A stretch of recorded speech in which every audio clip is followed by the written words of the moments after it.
fait. Bonjour à toutes et à tous. Voilà, Jean-Pierre Berthet, moi je suis à Sciences Po.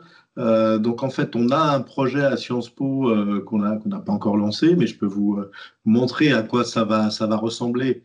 Je vais vous partager mon écran. Ce portail s'appelle Source. Oui, c'est bon. Source, donc c'est un portail d'accès au savoir de l'ensemble des savoirs Sciences Po qu'on va ouvrir, qui va être accessible à tous et qui va permettre d'accéder à l'ensemble des ressources numériques que l'on a, que ce soit des podcasts, que ce soit des vidéos, que ce soit des articles qui soient en interne ou en externe. Par exemple, là, c'est des articles sur The Conversation, des focus avec des ensembles derrière de vidéos, d'extraits, de playlists de documents.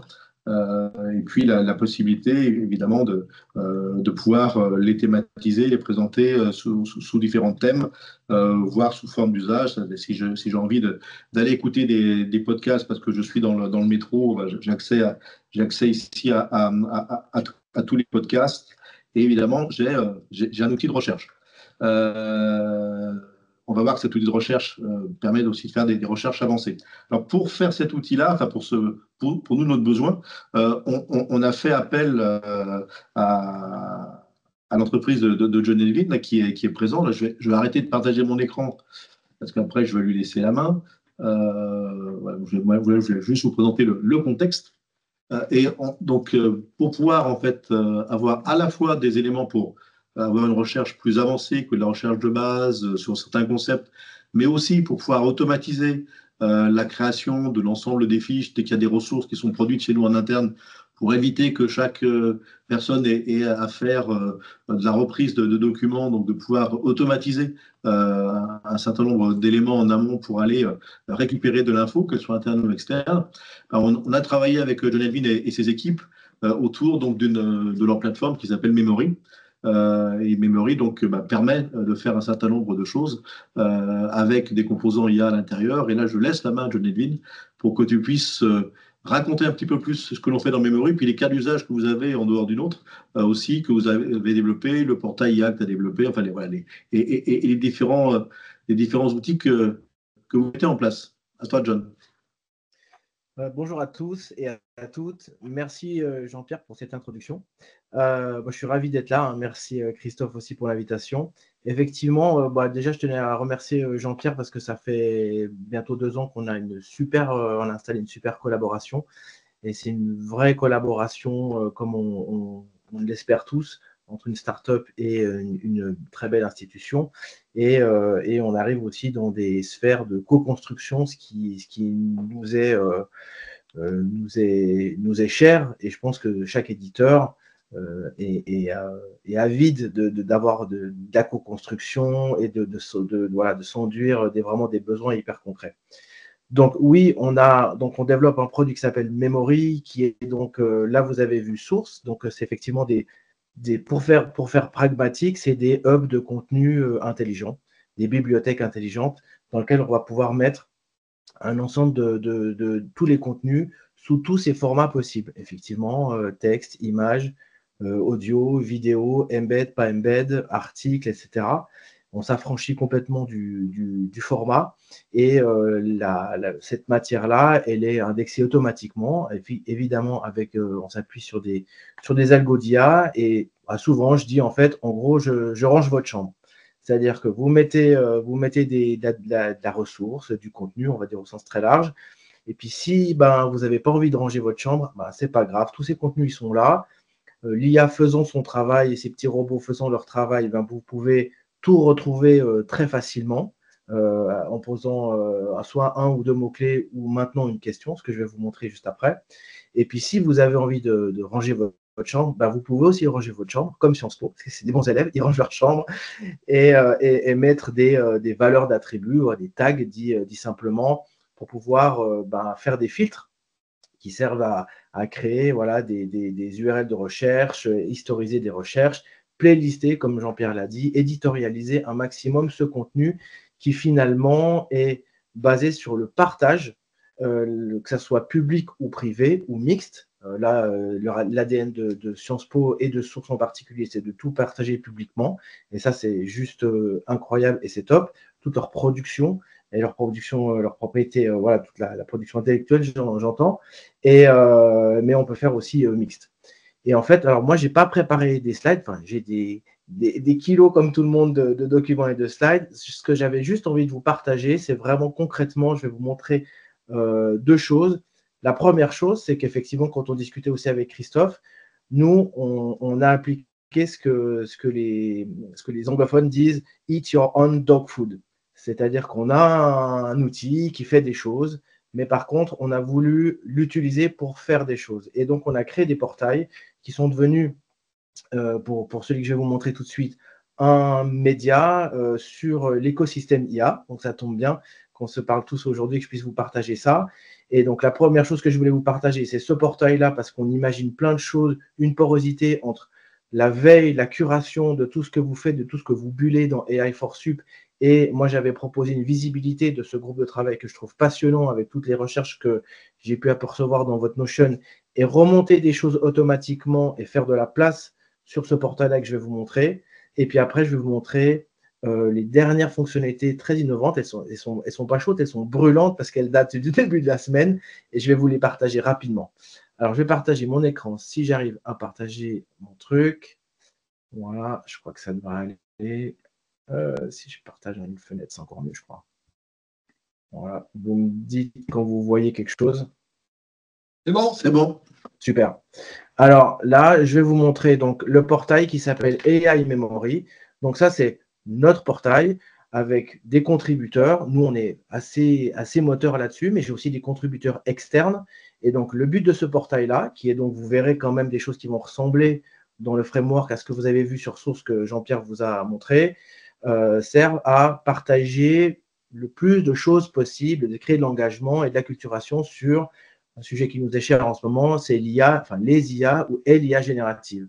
Donc, le but du jeu, c'est de remonter à la fois des outils, des startups, des fonds d'investissement, beaucoup de mouvements dernièrement sur les événements parce que je fais beaucoup de veille et je suis très actif dans cet écosystème. Donc, je remonte des événements aussi qui sont liés à l'IA générative. Donc, on publie des événements dans les semaines à venir. Donc, on a une petite newsletter qui est envoyée à tous ceux qui veulent, qui sont intéressés à s'inscrire. Et le lundi matin, on reçoit tous les événements de la semaine qui va venir. Et donc, ça illustre aussi le fait que ces portails, ces hubs de memory que vous appelez comme vous voulez, que vous brandez comme vous avez envie de brander à votre institution, sont à la fois capables, sont très interopérables, sont à la fois capables recevoir beaucoup d'informations et de données qui viennent de votre SI ou de vos portails et de consolider des centaines de ressources externes ou internes et à la fois en sortie de pouvoir générer des automatisations. Là, un exemple sur les mails automatiques, mais on pourrait déclencher n'importe quelle automatisation dès le moment qu'on est dans des outils comme N8N, Make, Zapier, pour ceux qui sont familiers, à coup de API et de Webhook. Donc là, on a des sortes de bandes qu'on peut éditorialiser.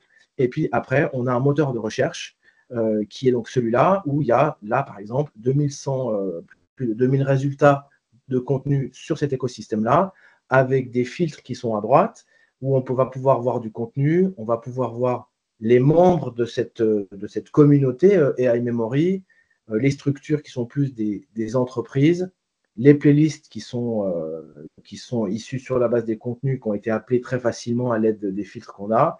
Et puis voilà, un ensemble de filtres qu'on a là, type de contenu, structure, voilà une sorte de classification, je n'irai pas jusqu'au mot ontologie parce que ce n'est pas exhaustif, mais c'est vraiment personnalisé à cet espace-là. Source de Sciences Po a sa propre structure et sa propre classification parce que c'est ça qu'elle a envie de mettre en avant. AI Memory a la sienne avec des valeurs d'attributs dessous et qui permet de filtrer très facilement du contenu. Par exemple, je veux voir les épisodes de podcast. Voilà, dans ce hub-là de contenu, voilà, il y en a 24, pas beaucoup, on va en rajouter. Et donc, de permettre de cumuler ces filtres-là en addition et en exclusion. Voilà, on va aller filtrer les épisodes de podcast, mais enlever ceux qui sont en anglais parce que je veux ceux qui sont en français. Voilà, ça c'est pour l'instant assez simple dans le fonctionnement, mais ça fait déjà une recherche et un partage de connaissances et de contenu qui est vraiment agile et qui permet aussi de se partager ces URL de recherche. Et c'est là, à cet endroit-là, qu'on imagine, par exemple, faire un focus éducation sur l'IA et faire la place à votre groupe de travail en partageant des ressources. Et ça, on aura, j'espère, l'occasion d'en parler. Ce que je voulais vous montrer, le deuxième point que je voulais vous montrer, et qui est vraiment très récent chez nous dans les dernières fonctionnalités qu'on vient de pousser, c'est pareil, c'est un espace que nous, on gère et qui sert un petit peu à montrer ces fonctionnalités avancées. Alors, ce portail, il s'appelle Stella. Donc, il y a beaucoup de Stella, de Stellia aujourd'hui. Donc, on est très alignés, c'est cool. Et donc, on a en fait ce portail, et je vais passer tout de suite à la partie qui va vous intéresser parce qu'on a un deuxième moteur de recherche qui, lui, est beaucoup plus basé avec des algos, du LLM et du RAG derrière, et qui sert vraiment à poser une question et de manière à avoir des réponses formulées sur l'ensemble de cette connaissance-là. Donc là, pour l'exemple de ça, et je pourrais vous partager cet espace-là, pour l'instant, les contenus sont privés, donc pas tellement visibles, mais bientôt, semaine prochaine, je vous envoie le lien avec grand plaisir.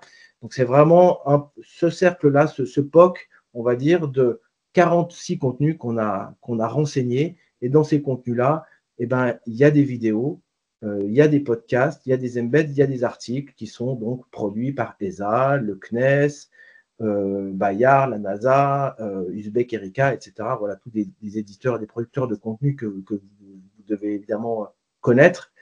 Et le concept, c'est de vraiment poser une question ici et d'avoir des réponses. Donc là, je peux vous montrer très rapidement un exemple. Donc, on va donc poser cette question-là. Comment s'est formée la Terre? En espérant qu'il va trouver une réponse. Alors, je pense que on va voir ce qu'il répond, parce que j'ai une deuxième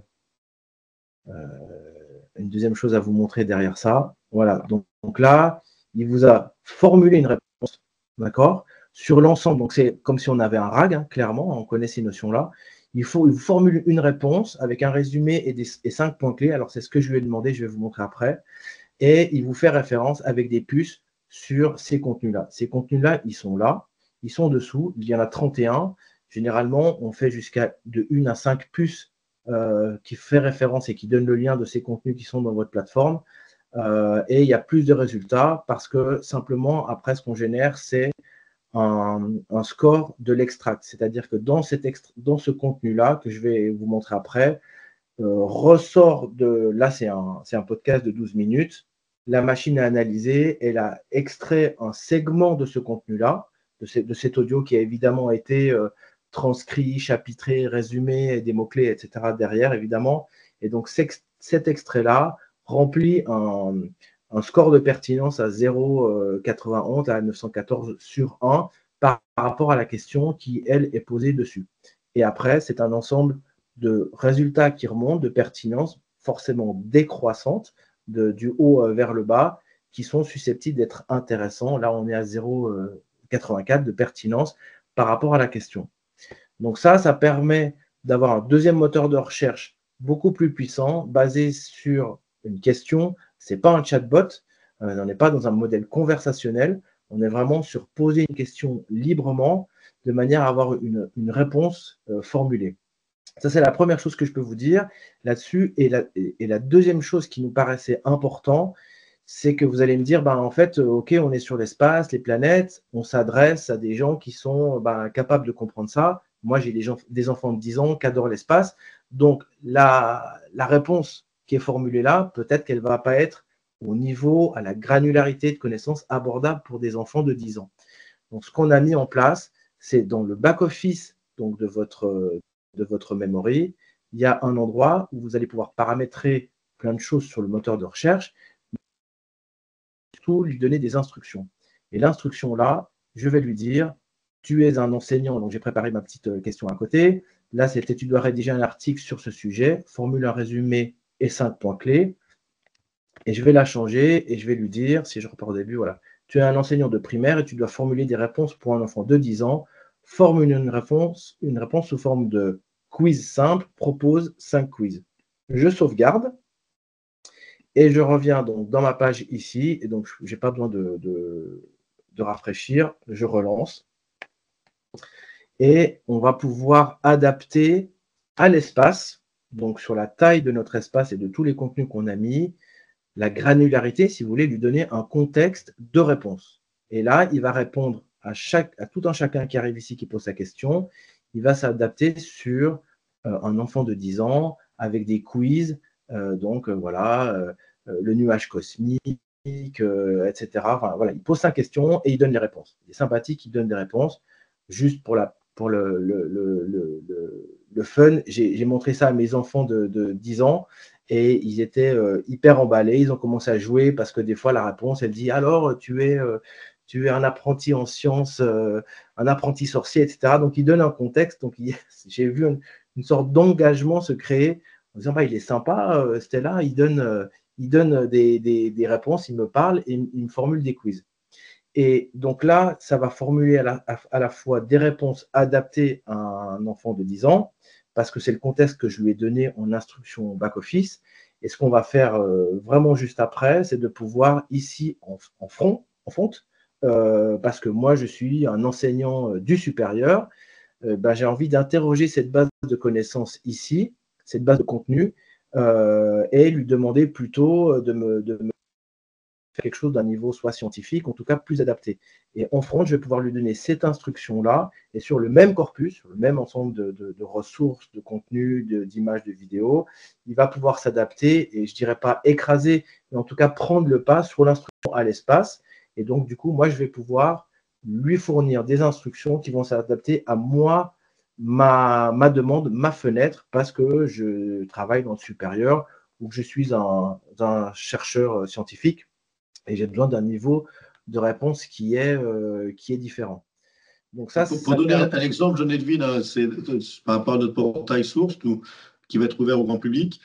Évidemment, on va pouvoir avoir, comme tu l'as fait ici, la possibilité d'avoir, poser des questions, mais par typologie de public. On peut dire, voilà, si on s'adresse à des lycéens jusqu'à tel niveau, voilà comment il faut formuler les réponses. Si on est plutôt avec des chercheurs qui sont intéressés par des sujets plus précis, de pouvoir formuler aussi les réponses aux questions d'une autre manière et adapter en fait en fonction des typologies de public en en interrogeant le même corpus de données, de vidéos, de podcasts, etc., de pouvoir donner des réponses adaptées à la fois au type de public, mais aussi au niveau de ce public-là, niveau entre guillemets, hein, mais en termes de formulation. Et ça nous paraît extrêmement intéressant parce que du coup, on ne va pas s'adresser de la même manière si on a un portail, nous, pour le côté entreprise, pour aller chercher de l'information de manière courte, précise sur un concept donné en sciences sociales, parce que c'est vraiment le besoin qu'ils peuvent avoir. Et puis quelque chose sur lequel on va être plus, comme montrait John Edwin, avec une logique plus socrative, en posant des questions, en faisant se poser des questions à l'utilisateur si on est un lycéen qui vient chercher l'information. On imagine aussi que ça puisse être un outil d'aide dans notre cas avec une entrée pour les enseignants qui vont pouvoir dire voilà, quelles sont les ressources que j'ai à ma disposition à Sciences Po sur tel sujet pour les récupérer pour mon cours, aider aussi des enseignants à pouvoir comme ça récupérer un ensemble de ressources sur un sujet, mais par rapport à des questions vraiment très très précises. Exactement. La personnalisation apparaît comme un élément hyper intéressant quand on vient attaquer le même contenu, mais de vues, d'origine, de fenêtres différentes. Ça, c'est clair. Et quand on vient mélanger et agir sur les feeds, là, comme je faisais pendant que tu parlais, Jean-Pierre, et ben là, on a isolé épisodes de podcast et on pourrait très bien reposer la même question en isolant les épisodes de podcast et en ayant, pareil, une réponse mais uniquement sur les épisodes de podcast qui sont, ces podcasts sont dans le contenu. Donc, en agissant sur les filtres, on va pouvoir aussi dire, ben voilà, je ne veux pas travailler sur les 10 000 contenus qui sont dans mon institution, dans mon université. Je veux parler que, je ne sais pas, des papiers de recherche ou que des articles ou de vulgarisation et reposer cette question-là et surtout, avant ça, de lui donner un contexte pour avoir le niveau, la granularité de ce qu'on cherche parce que c'est une aide à la rédaction, c'est une aide à plein de choses. Voilà ce que je voulais vous partager aujourd'hui. Voilà, très pragmatiquement. Eh ben, impeccable, on est dans les temps. Il nous reste encore presque 10 minutes pour les questions. Là, bah, c'est parfait. Gérard, on a parlé de sciences de la Terre et de recherche. Donc là, Gérard, c'est à toi de poser la question. Je te remercie, effectivement. Moi, j'avais une question, en fait, sur justement le fait que le sujet qui est choisi, à savoir l'espace, la connaissance des planètes, ces choses-là, c'est justement un endroit qui est assez favorable parce qu'on trouve effectivement des articles à tous les niveaux du fait de l'intérêt public. Et ma question, c'était de savoir si les réponses, la modulation du niveau des réponses vient directement de l'acquisition de ce qu'on peut trouver dans des articles de niveaux différents, ou est-ce que c'est le LLM lui-même ou les petits outils annexes qui diminuent le niveau de la réponse? Qui en fait, d'où vient la diminution du niveau de réponse pour 10 ans, par exemple? Bah, j'imagine que c'est en fonction le volume a un impact, je pense, sur l'épaisseur de la réponse, clairement. Et là, la complexité, c'est qu'on a fait un POC qu'on veut rendre public et qu'on veut montrer parce que c'est pragmatique et qu'on a mis 46 capsules de contenu et ça fait en gros 14 heures audio de vidéos, podcast, tout confondu. Donc effectivement, je pense que l'épaisseur, la quantité de contenu impact sur la taille de la réponse et j'imagine sa pertinence. Mais après, là, on travaille avec Jean-Pierre sur Source, donc c'est leur contenu, donc c'est un ensemble d'articles, de conférences, de podcasts politiques, etc. Donc, la masse, elle est vraiment tridimensionnelle. Alors, je ne sais pas si j'ai répondu à la question. Si. Et justement, parce que je rebondis là pour la question qui va à Jean-Pierre, c'est-à-dire que les contenus de Sciences Po, ça reste quand même des choses qui s'adressent, on va dire, à une partie de la courbe de Gauss de la distribution de la société. On est plutôt sur des gens qui ont un certain nombre de connaissances. Est-ce que tu crains pas que de le donner directement en accès au grand public peut poser des problèmes parce que les gens vont se trouver perdus? Je te donne quand même un exemple. On n'a pas mis en visibilité dans Source tout ce qu'on a. Typiquement, tu n'as pas tous les articles de HAL, bien évidemment, mais on est plutôt parti sur des articles de vulgarisation, sur des articles, y compris externes, qui paraissent dans The Conversation, donc qui sont déjà formulés pour un public plus large. Et puis, on a aussi pas mal de ressources qui ont été faites ou de conférences qui sont faites dans lesquelles, finalement, comme elles s'adressent, certaines s'adressent à nos étudiants. On a aussi des ressources qui ont été faites dans le cadre du travail que l'on fait avec les lycées d'éducation prioritaire avec lesquels on travaille. Donc, je pense qu'il y a matière à pouvoir s'adapter à différents niveaux, mais je suis d'accord avec toi. C'est d'ailleurs une réflexion qu'on avait ce matin avec les collègues de mon équipe qui travaillent sur le sujet, c'est de se dire finalement, la recherche, c'est beaucoup de choses et il peut dire beaucoup de choses. Et si je prends le contexte que l'on connaît depuis dimanche soir, voilà, c'est qu'est-ce que la recherche nous dit sur la manière de voter de certaines catégories. Et en fait, on s'aperçoit que c'est parfois extrêmement contraire à ce qu'on entend dans les médias. Et la recherche, c'est ça. Et donc, un des objectifs qu'on pourrait nous avoir, et ça c'est un de ceux que j'aimerais bien me fixer à mon institution, c'est être dans la logique de pouvoir justement, à partir de la recherche, voir comment est-ce que l'on vulgarise, dans le bon sens du terme, pour différents types de populations, des concepts qui peuvent être complexes, mais ça passe, je pense, à un moment donné, par de l'éditorialisation qui fait intervenir de l'humain. C'est-à-dire que moi, j'imagine que le travail qu'on peut faire, je le vois plus comme cette partie précise, comme un assistant en amont qu'on pourra utiliser nous pour éditorialiser les choses, mais après de retravailler avec des éditeurs, retravailler avec des chercheurs pour pouvoir adapter ce que l'on fait au plus près au niveau du public. Donc moi, je suis encore pour peut-être pour des approches un peu mixtes dans lesquelles on essaie de trouver le meilleur des deux, la meilleure combinaison entre la manière dont l'humain va pouvoir réintervenir pour réagencer peut-être ce que l'IA aura préparé. Voilà, je pense que c'est plutôt une direction qu'on aura tendance à prendre. Ne serait-ce aussi parce qu'on veut peut-être donner aussi une ligne éditoriale à ce qu'on veut produire et des angles sur lesquels ça serait beaucoup plus difficile de le faire uniquement avec de l'IA. Je ne sais pas si ça répond à ta question, Gérard. Oui, oui, tout à fait. Si tu veux, enfin, vous connaissez mon histoire et le drame que j'ai vécu quand on a supprimé cette diffusion des savoirs dans mon établissement. Et je souscris complètement à ce que tu dis. Je pense qu'il y a la combinaison entre l'humain et l'IA est une chose qui est d'une puissance assez extraordinaire et dans le bon sens. Et j'ai vu récemment un dessin de Geluck qui était assez extraordinaire où il disait l'intelligence artificielle, c'est magnifique à condition de ne pas la mettre au service de la bêtise naturelle.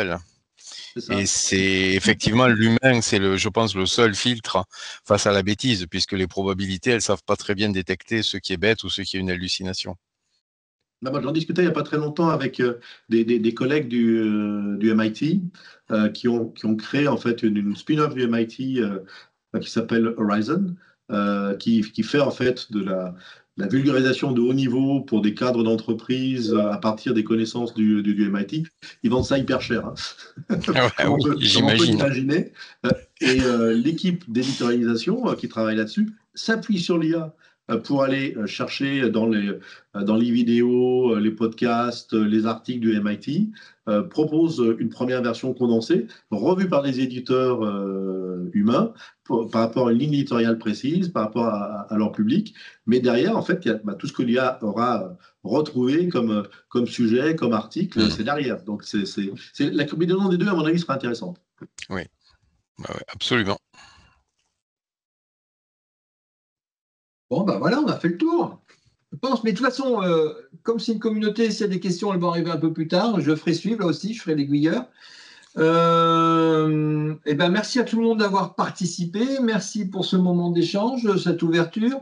Avec John Elvin, on va continuer à travailler, comme il a dit, les données qu'il y a sur IA4Sup, comment on fait un pont avec Memory, voir ce qu'on peut mettre en place. On va travailler ça pendant tout l'été. On reviendra vous voir au mois de septembre pour vous dire un peu ce qu'on a pu avancer. On fait croire qu'on bosse vachement là, John. Merci Samy pour cette présentation. On va te harceler tout l'été pour faire avancer aussi Stevia et voir dans quel sens vous allez. Et super travail. Hein. Moi, j'étais vraiment super impressionné par ce que vous avez fait également. C'est vraiment intéressant. Je demanderai à Christophe, pareil, de nous mettre en contact parce que sur ce qui a été dit tout à l'heure sur il y a des besoins pédagogiques, mais il y a des besoins autres dans l'enseignement supérieur. Lorsqu'on doit gérer des questions sur des admissions, sur des aspects administratifs, en fait, il y a toute une partie non pédagogique qu'on doit gérer dans nos établissements et sur lequel des outils de type RAG peuvent faire vraiment sens. Ouais. Et puis, moi, j'ai des sollicitations, il y a des trucs qui arrivent qui sont sympas. Normalement, le prochain meeting est prévu en septembre, mais vu l'urgence, vu l'actu, vu le volume, je ferai peut-être des petits moments, je vous enverrai des mails tel jour à telle heure. J'ai pas osé le faire avec le projet Ragaren où on a décidé le dimanche soir pour le lundi matin, quand on faisait une petite conférence, une petite causerie ensemble. Mais je ne vais pas hésiter. Pour l'instant, vous êtes tous dans la liste, donc je vous envoie le mail. Si vous ne voulez pas, vous mettez à la poubelle. Si vous voulez venir, vous viendrez. Donc peut-être vous recevrez des mails de causeries, d'échanges comme ça, plus ou moins informels pendant tout l'été. Donc ça m'étonne peut-être pas, mais au moins de temps en temps. Si vous voulez participer, vous venez. Vous ne voulez pas, vous venez pas. Voilà, c'était un peu l'idée du truc pour suivre un peu l'actualité parce que ça va faire 2 mois parce que l'IA va pas s'arrêter pendant les 2 mois pour regarder le Tour de France à mon avis. Donc il y aura pas mal de choses à faire. Est-ce que quelqu'un a une question sur la communauté, sur une proposition à faire pour la prochaine fois, tant qu'on est tous là? Bah non, c'est bon, c'est clair. Bon, merci Jean-Pierre de m'avoir accueilli chez toi. Avec plaisir. C'est sympa ici. Hein. Ouais. Je vais peut-être m'installer, je vais venir squatter là, c'est pas mal. Ah oui, c'est bon, il y a des tentes dans le jardin, tu peux t'installer dans une tente. Hein, ils ont enlevé, il n'y a plus de tente à Sciences Po, hein, c'est l'info du jour. Ah, ils ont fait le ménage là. Par contre, le jardin potager est toujours là, il est derrière les fenêtres que vous voyez derrière nous. Ouais. C'est vrai. Et c'est ça, et avec des pastèques, c'est ça, ouais. Ouais. Ah non, là, ça te plairait, Gérard, on est plus sur du basilic et de la tomate là en ce moment. Ouais. Ah, Si tu me prends par les sentiments. Bon, merci à tout le monde. Pour Samy et John, je vais faire découper vos interventions. J'en ferai une petite vidéo et je vous donnerai les adresses des vidéos. Voilà tout le monde. Et je remettrai ça sur les réseaux à droite à gauche. Merci. Merci beaucoup. Merci À la beaucoup. prochaine. À la prochaine. Salut à tous. Bye, merci.